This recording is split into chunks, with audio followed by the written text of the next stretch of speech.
આપણા ગામનું એવું મંદિર કે જેને જોઈને લાગે કે આજે પણ કઈક દિવ્ય શ્વાસ લે છે.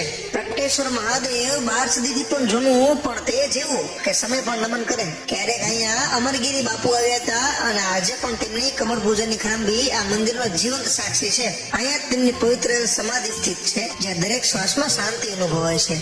દર શિવરાત્રી અહીંયા ભવ્ય પૂજા અને અભિષેક થાય છે. ઘંટોના નાદ સાથે જાણે આખું મંદિર જાગી ઉઠે છે. અહીંયા વાઘેશ્વરી માતા પણ બિરાજે છે, દેવતાની જોડી અને દિવ્યતાની અનુભૂતિ. લોકવાયકા કહે છે કે ક્યારેક આ આસપાસ ખાખરાના ઝાડનું જંગલ હતું અને લોકોને જંગલમાંથી અવાજ આવતા કે હું અહીંયા છું. ખોદકામ શરૂ થયું, પણ એક કુહાડીનો ઘા સીધો શિવલિંગ પર પડ્યો અને એ ઘામાંથી રક્ત નીકળ્યું. આજે પણ તેનું નિશાન સ્પષ્ટ દેખાઈ આવે છે. આ મંદિરની સ્થાપના ભગવાન ગિરી બાપુએ કરી હતી.